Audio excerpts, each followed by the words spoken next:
स्वागत है आप सभी का tech study ITI YouTube channel पर। इलेक्ट्रीशियन थ्योरी की आईटीआई एग्जामिनेशन क्वेश्चंस की सीरीज में आज हम लोग करेंगे पार्ट नंबर 21। ये सेकेंड ईयर के निमी क्वेश्चंस हैं एंड आपका ये सेकेंड लास्ट पार्ट है। इसके बाद जो पार्ट नंबर 22 होगा उसमें आपका पूरा सेकेंड ईयर के जितने निमी एंड भारत स्किल के क्वेश्चन हैं वो कंप्लीट हो जाएंगे। एंड ये 22 पार्ट अगर आप देख लेते हैं तो आपको सीबीटी एग्जाम में इवन 100 नंबर भी स्कोर करने से कोई नहीं रोक सकता है। चैनल पे नए हैं तो प्लीज़ सब्सक्राइब करके बेल आइकन को हिट कर लीजिएगा। साथ में टेलीग्राम चैनल भी है टेक स्टडी आईटीआई नाम से, आप चाहें तो हमारे साथ वहाँ पर भी जुड़ सकते हैं सभी तरह की अपडेट और पीडीएफ प्राप्त करने के लिए। आगे बढ़ेंगे उससे पहले आपको बता दें, वीडियो अगर पसंद आए तो लाइक ज़रूर कीजिएगा। एंड साथ में हम लोग करेंगे अभी यहाँ पे 201 से लेके 225 तक के क्वेश्चन करेंगे।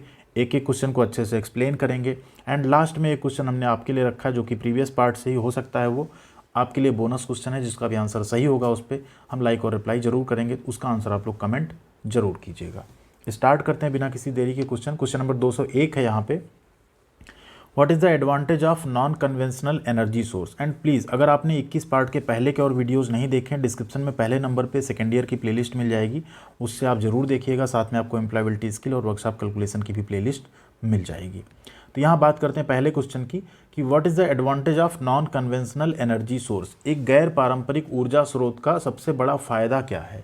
मोर रिलायबल तो रिलायबल तो नहीं होते हैं इतने, लो इनिशियल कॉस्ट बिल्कुल नहीं होती, लो इनिशियल कॉस्ट, इफिशियंसी हाई होती नहीं होती है। इनका बस एक ही फ़ायदा होता है कि ये पॉल्यूशन फ्री होते हैं एंड क्या होते हैं, ग्रीन हाउस इफेक्ट जो है इसमें आप अवॉइड कर सकते हैं, बच सकते हैं ग्रीन हाउस इफेक्ट से। आप सभी को पता है ग्रीन हाउस इफेक्ट क्या है। दिन ब दिन हमारी धरती का टेम्परेचर क्या हो रहा है, बढ़ रहा है। धरती पे जितनी भी सनरेज या हीट आती है वो पूरी धरती रिफ्लेक्ट नहीं कर पा रही एटमॉस्फेयर में। कुछ जो है इस ग्रीन हाउस इफेक्ट की वजह से क्या हो रहा है, अंदर ही रह जा रही धरती के एटमॉस्फेयर के, जिस वजह से टेम्परेचर जो है ग्लोबली बढ़ता जा रहा है डे बाई डे। ठीक है,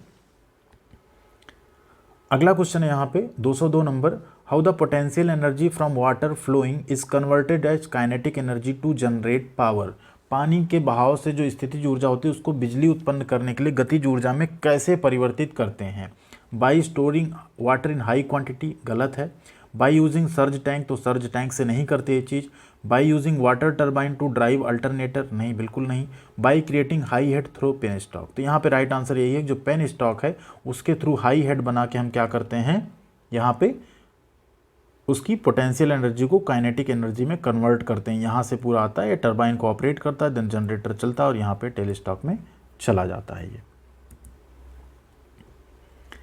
अगला क्वेश्चन है यहाँ पे, what the effect of radio active raise produce during nuclear fission. Nuclear fission परमाणु विखंडन के दौरान उत्पन्न होने वाली जो रेडियो एक्टिव किरणें हैं उनका प्रभाव क्या होता है। हम सभी को पता है जो रेडियो एक्टिव किरणें हैं वो ह्यूमन के लिए बहुत ज़्यादा हैजार्डस होती हैं, बहुत ज़्यादा खतरनाक होती हैं। उससे आपकी सेल्स डैमेज हो सकती हैं, कैंसर हो सकता है, मतलब तरह तरह की आपको बीमारियां हो सकती हैं अगर आप उसके संपर्क में आते हैं तो यहाँ पे राइट आंसर क्या हो जाता है आपका, क्रिएट्स हेल्थ हैजार्ड, मतलब स्वास्थ्य का खतरा पैदा कर सकती हैं कौन, रेडियो एक्टिव रेज। अगला क्वेश्चन है 204 नंबर यहाँ पे, what happens to solar cell if the intensity of light is लो।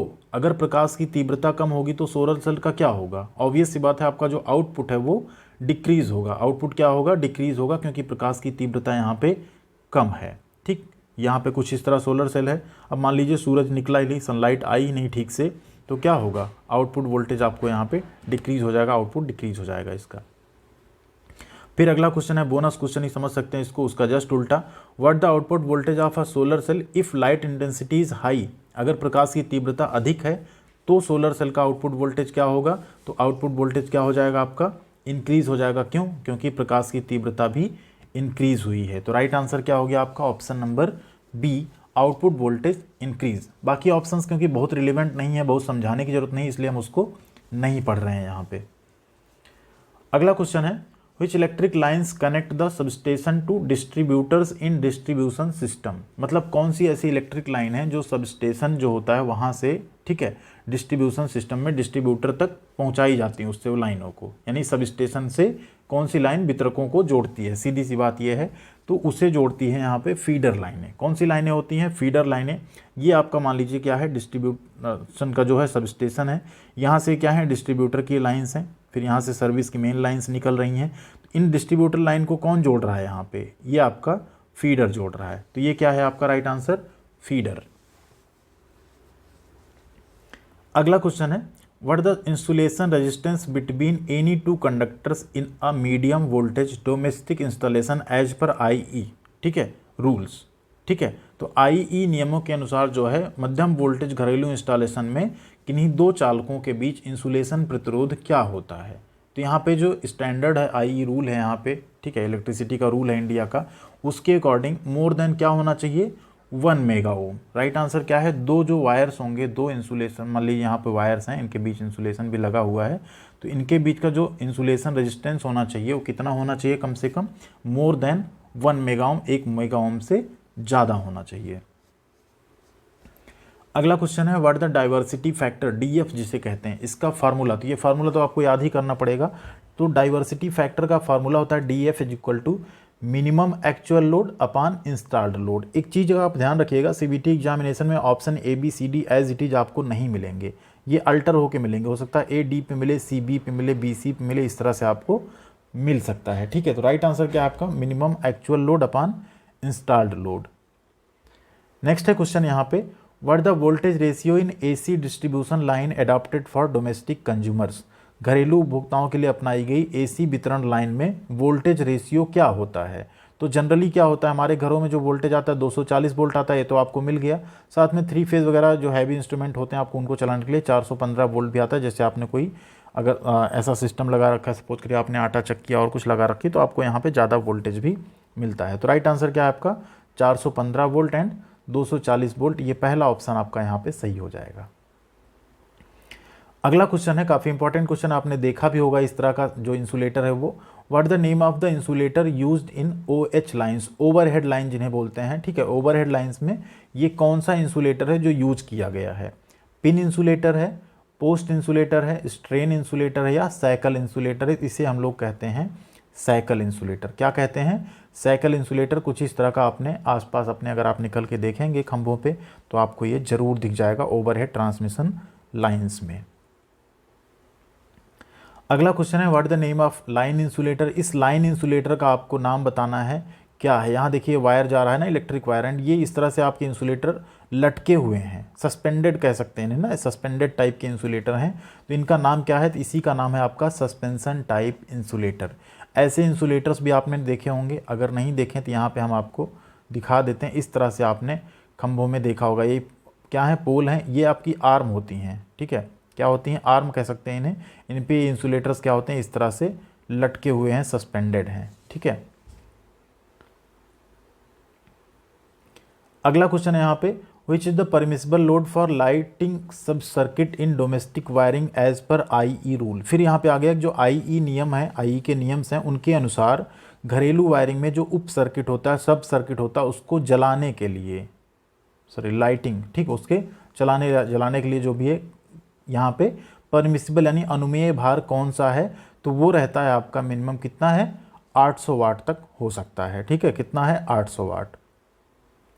अगला क्वेश्चन है 213 नंबर यहाँ पे, what the name of the insulator. इस इंसुलेटर का आपको नाम बताना है, क्या है, स्टे इंसुलेटर है, साइकिल इंसुलेटर तो पीछे हम लोग देख ही चुके हैं, सस्पेंशन भी देख चुके थे, दोनों तो हो नहीं सकता है। ये है आपका सिंगल सेड पिन इंसुलेटर। क्या है, सिंगल सेड पिन इंसुलेटर। कुछ इस तरह का होता है, इसमें ना ऊपर ऐसा आप देखेंगे, ऐसा एक स्लॉट बना होता है जिसमें ये वायर जाता है, एंड इस वायर को ना काफ़ी टाइटली यहाँ पे बांध भी देते हैं जिससे इसमें स्पार्किंग ना हो। इसे पिन इंसुलेटर या जो यहाँ पे नाम लिखा गया क्या है, सिंगल सेड पिन इंसुलेटर भी बोलते हैं, ठीक है। इस तरह का भी इंसुलेटर आपने पोल वगैरह के ऊपर देखा होगा।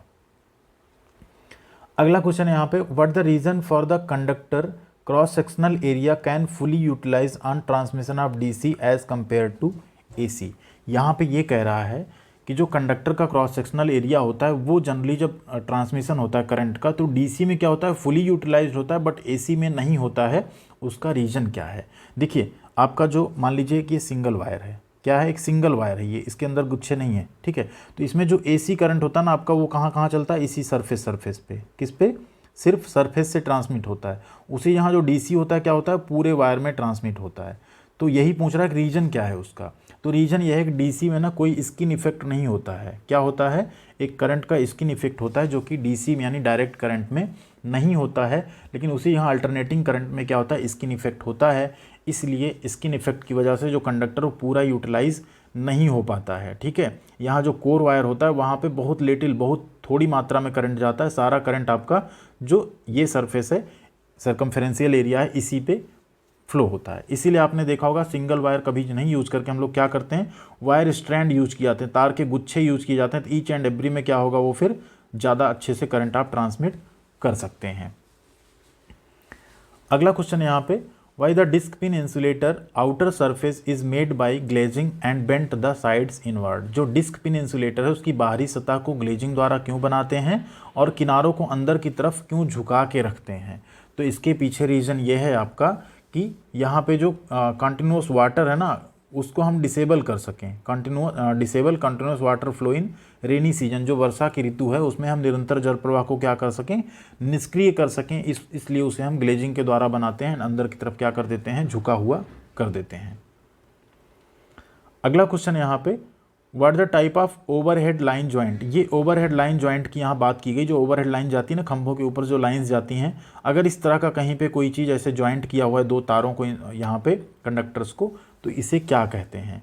ट्विस्टेड जॉइंट है, स्ट्रेट स्लीप जॉइंट है, कंप्रेशन जॉइंट फॉर ACSR है, ACSR क्या है इसके बारे में आगे बात करेंगे, and straight joint through connectors है। तो यहाँ पे राइट आंसर आपका कंप्रेशन जॉइंट फॉर ACSR, इसे बोलते हैं एल्यूमिनियम कंडक्टर स्टील रेनफोर्स। ठीक है, बीच वाला पोर्शन जो होता है उसे स्टील का, तो ये क्या हो गया आपका compression joint for ACSR। ACSR के बारे में आगे भी हम लोग बात करेंगे अभी। ठीक, इस तरह से कुछ होता है ना आपका, यहाँ पे देखेंगे क्या है, ये एल्यूमिनियम की स्ट्रैंड्स हैं एंड ये बीच में आपका स्टील स्ट्रैंड होता है। रीज़न ये होता है कि जब आप इसको खींचते हैं ना ओवरहेड लाइंस को, तो ये आपको एक मजबूती देता है। ठीक है, क्योंकि इनकी उतनी ज़्यादा स्ट्रेंथ नहीं रहती है।